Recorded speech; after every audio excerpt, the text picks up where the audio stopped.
Hello, and welcome.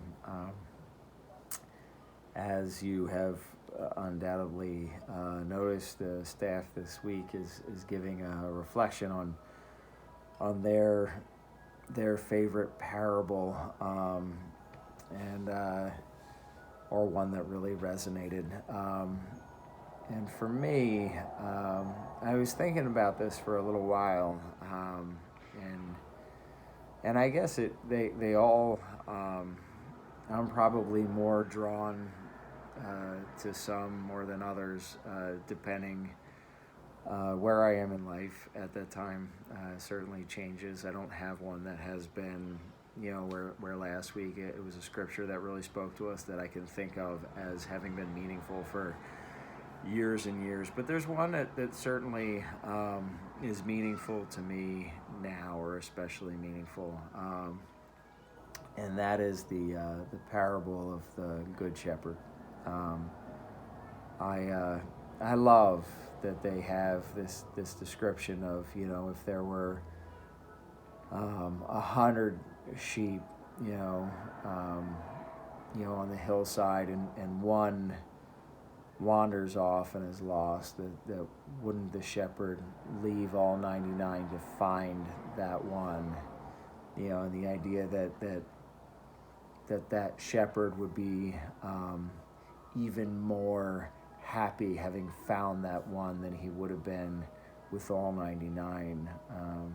And the idea that, I years ago, I remember at a conference hearing the story of drawing the presenter was a Jesuit priest who was talking about this idea of God's preferential love for the poor, and the idea that this parable helped him wrap his head around the idea that God's love for the poor is such that they need his love more than anyone else in that moment. It's, for me today, I think of this parable and I think of all the people who during this pandemic are not doing well, who are lonely, who are struggling with things like addiction or abusive whatever it may be, and and the idea that God can find them there, that can be found in those moments. I've had this great opportunity, for now coming up on our third week of conducting interviews. Myself and a student leader, Aaron Howard, and I have conducted the interviews with the confirmation candidates, our eighth graders who will hopefully be confirmed in the fall. We've been doing these Zoom interviews with them and a parent. And occasionally it's even them and both parents and a sibling and and the whole family kind of joins in, and you have a sense that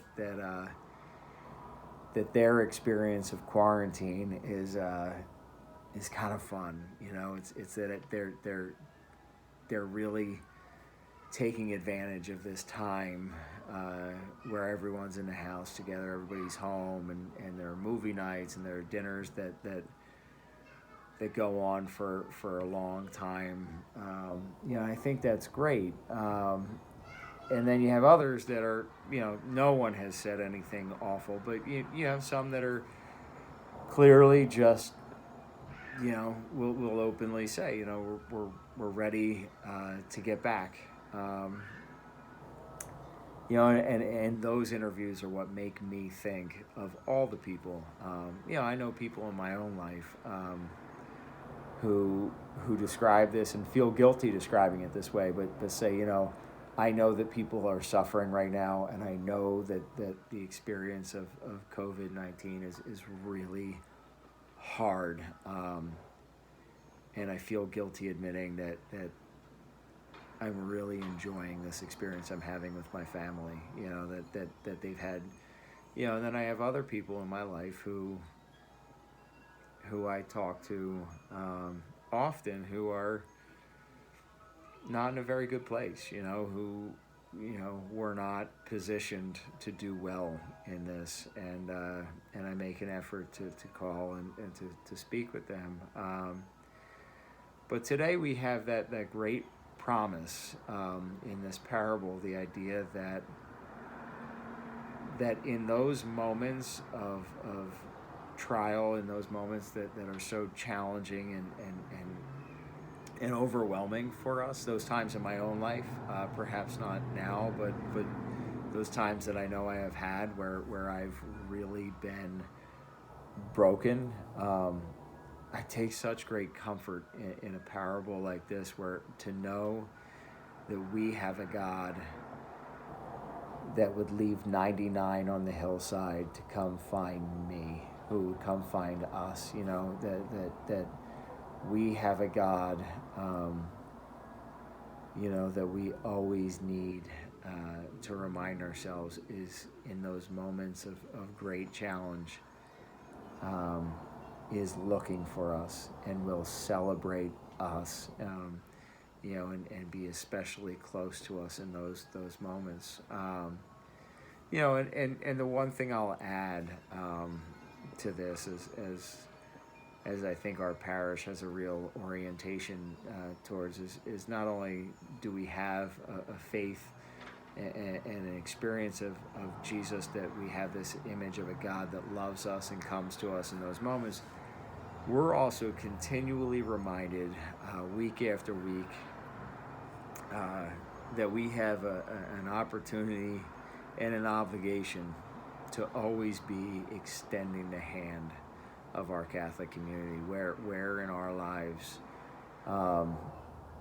do we have people who are not at their best right now during this pandemic, and we have that great opportunity to be the presence of Jesus. We have the opportunity to be that presence of the St. Charles Catholic community in the extension of our hand, and we always have to remember that as much as our faith provides us, we do have that great responsibility and again, real amazing opportunity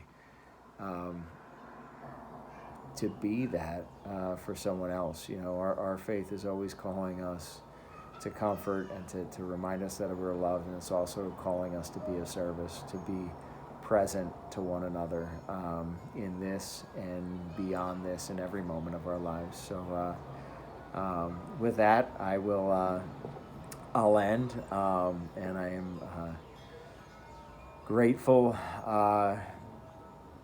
for these reflections. I'm grateful to be a member of a staff that is continually looking for ways that we can